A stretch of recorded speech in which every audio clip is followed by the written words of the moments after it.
Monsieur Jean-Luc Masson, vous êtes un député parlementaire, un parlementaire et un honoraire parlementaire. Aujourd'hui en République démocratique du Congo, avec toutes vos casquettes, les Congos qui brillent, les Congos qui a de très sérieux problèmes sur le plan sécuritaire, humanitaire, je dirais dans tous les domaines humains.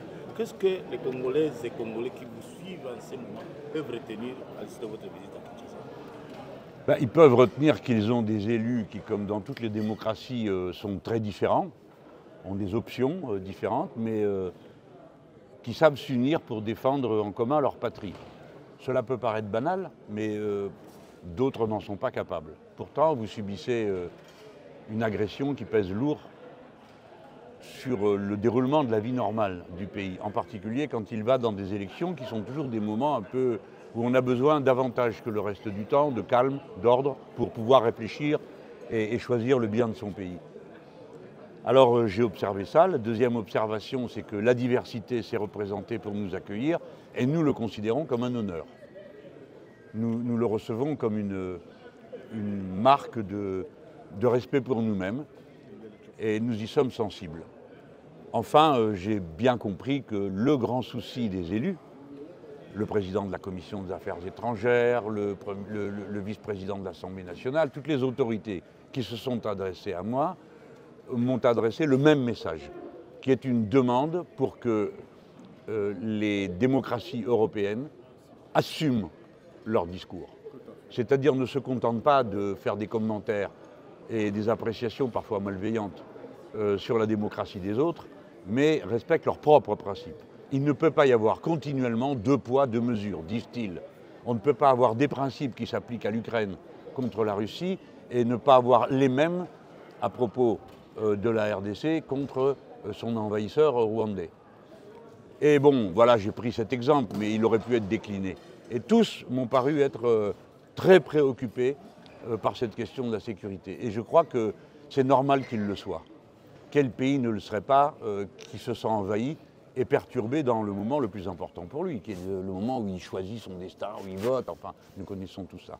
Voilà ce que je vais retenir. Quant aux Congolais, voilà, ils ont la chance d'avoir cette représentation. Et puis moi je ne suis pas homme à leur dire ce qu'il faut faire parce que je n'en sais rien et que je ne suis pas candidat aux élections au Congo et je ne donne pas de conseils.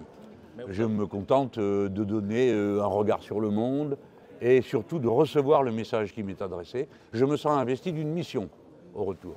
Alors les parlementaires insoumis qui se trouvent ici, soit Madame Amobongoli qui est membre du bureau de la Commission des Affaires étrangères de l'Assemblée nationale française, M. Arnaud Le Gall, qui coordonne notre travail international, et bien sûr M. Carlos Bilongo, ont été les auteurs d'une résolution qui a été signée par 75 députés, le sera sans doute par plus à l'horizon qui vient, qui prenait parti pour la République démocratique du Congo, en affirmant la fraternité, en condamnant les agissements du voisin rwandais et en demandant à la France de se positionner ouvertement et clairement.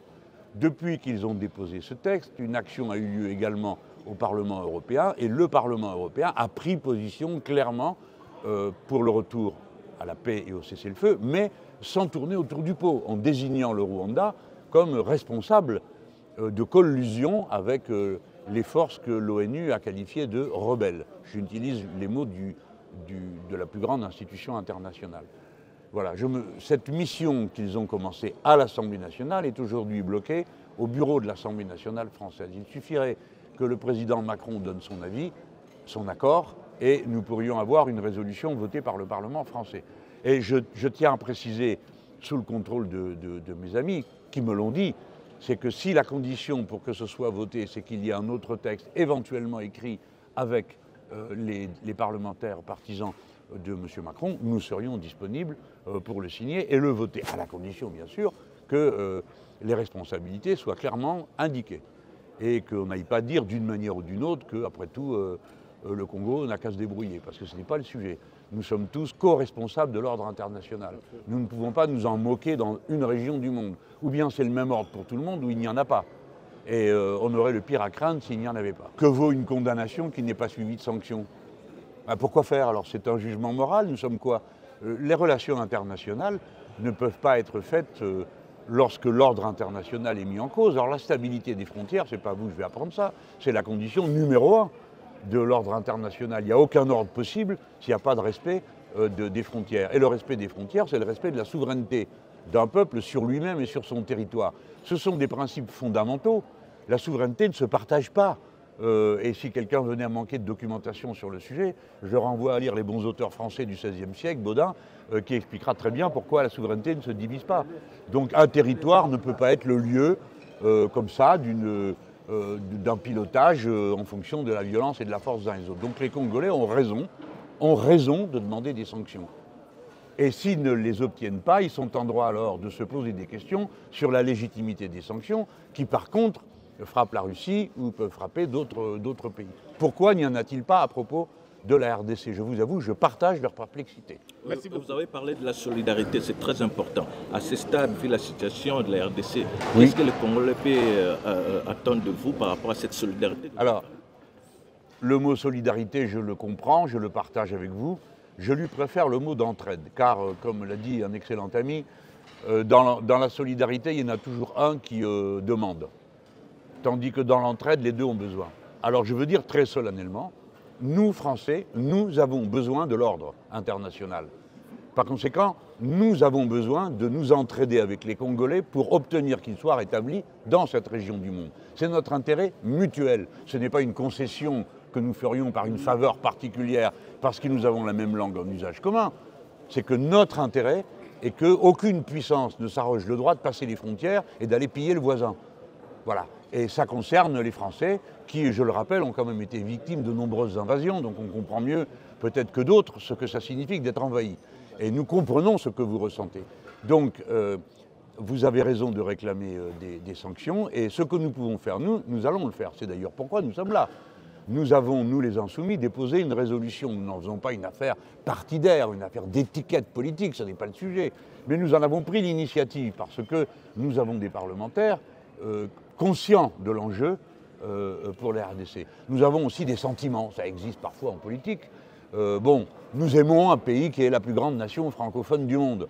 Alors nous avons compris que maintenant, la langue en commun, c'est vous qui en avez la dynamique et l'usage le plus grand. Et pour une raison très simple, c'est que c'est vous les plus nombreux. Donc il n'y a pas besoin d'aller faire des raisonnements trop compliqués pour le comprendre.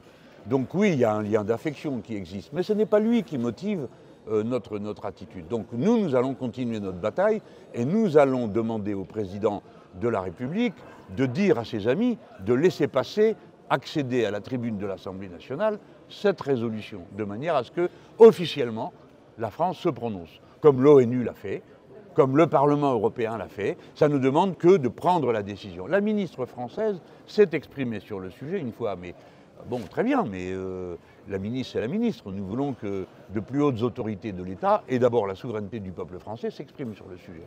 Voilà la conception qu'on a, chacun à sa place. On peut dire que c'est modeste, mais c'est toujours ça de fait. Et si un Parlement prenait position, là je suis entouré de collègues, ou d'ex-collègues, puisque je ne suis plus moi-même parlementaire, bon, si nos institutions ne servent pas à ça, alors à quoi serviraient-elles? Nous sommes le peuple, c'est nous qui le représentons, c'est nous qui représentons la souveraineté du peuple, eh bien il faut faire entendre sa voix. Et la voix du peuple français doit dire ça suffit d'agresser le Congo, laisser au Congo la possibilité de disposer de lui-même tranquillement, sans contrôle, sans intervention, sans violence. C'est un message assez simple, hein, vous savez, il n'y a pas besoin de faire beaucoup d'efforts. Merci.